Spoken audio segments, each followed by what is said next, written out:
Hello everyone, welcome to Zen Study. My name is Naval and today I am going to discuss one very important topic from your prelims point of view. The topic is extremist movement outside India. Okay? So उससे पहले मैं आपको एक context देना चाहता हूँ कि ये मूवमेंट क्यों ओरिजिनेट हुए और इनका नेचर क्या था. सो हमको पता है कि 1905 में पार्टीशन ऑफ बंगाल हुआ था और उसके बाद स्वदेशी मूवमेंट लॉन्च हुआ था. स्वदेशी कि अपने ही देश के जो गुड्स हैं और उनको यूज़ करना और जो फॉरेन गुड्स हैं उनको बॉयकॉट करना. लेकिन बाय 1908 आते आते जो ब्रिटिशर्स की जो गवर्नमेंट थी उन्होंने कांग्रेस को बोला कि हम कुछ ऐसे रिफॉर्म्स को इम्प्लीमेंट करेंगे जिससे आपका फ़ायदा होगा. उसके चलते उन्होंने सप्रेस करने की कोशिश की, डिवाइड एंड रूल करने की कोशिश की with in the moderates and extremist with in the Congress. और इस क्लिकबेट में उन्होंने एक्सट्रीमिस्ट को बिल्कुल ही सप्रेस कर दिया. तो हम ये देखते हैं कि बाय मिड 1908 से लेके 1914 तक, फर्स्ट वर्ल्ड वॉर तक, स्वदेशी मूवमेंट काफ़ी कोल्ड रहा, ठंडा रहा.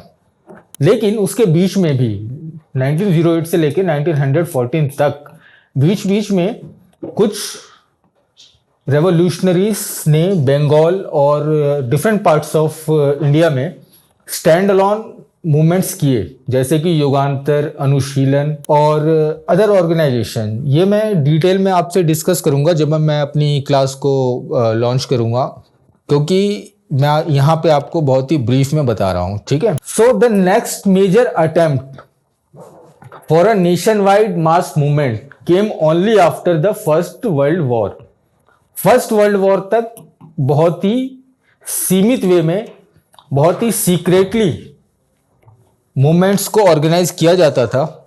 लेकिन वर्ल्ड वॉर खत्म होते ही मेजर मूवमेंट हुआ. Okay. In between, like I said, there was some revolutionary activities happened in India and outside India which gave the future course of action. Okay.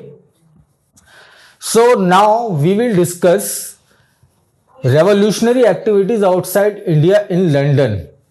London में in 1905 Shyamji Krishnaji Varma, who was a follower of Swami Dayanand Saraswati. Okay, he was associated with reform movements and he founded Indian House Rule Society in London, also known as Indian House.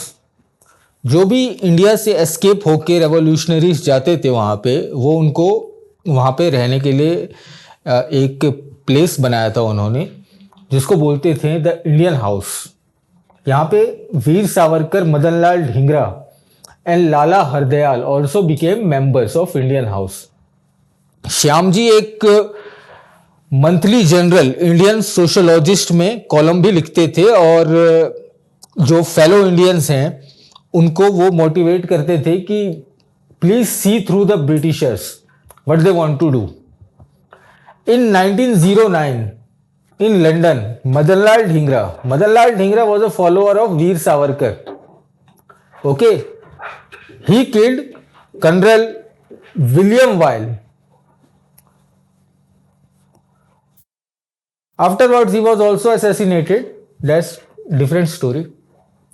In USA, अब हम USA में देखते हैं कि कौन कौन से organisation थे जो इंडिया के फ्रीडम के लिए काम कर रहे थे.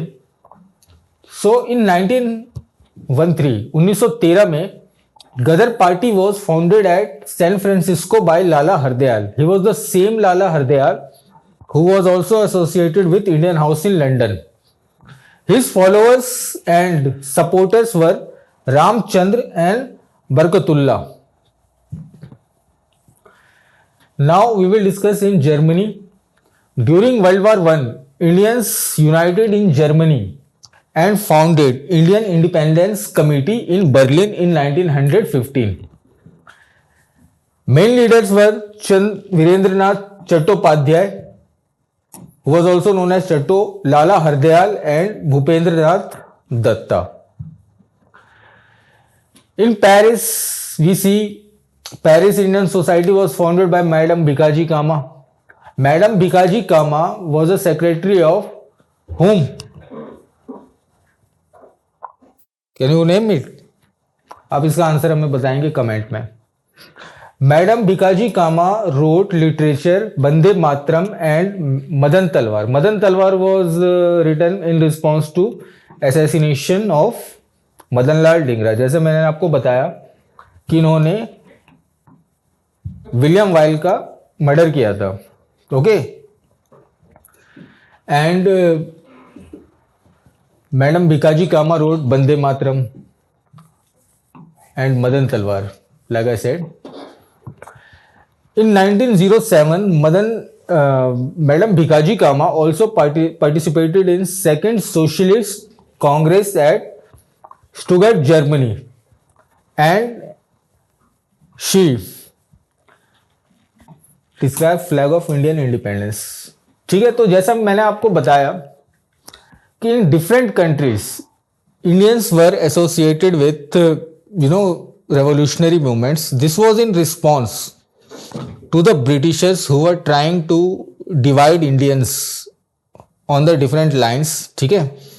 लेकिन उन्होंने आउट ऑफ कंट्री जाके कुछ ऑर्गेनाइजेशंस बनाए और अपने फेलो इंडियंस को ये प्रोपोगेट करने की कोशिश की कि सी थ्रू द ब्रिटिशर्स उनके मोटिव्स को आप देखिए and try to be united as possible.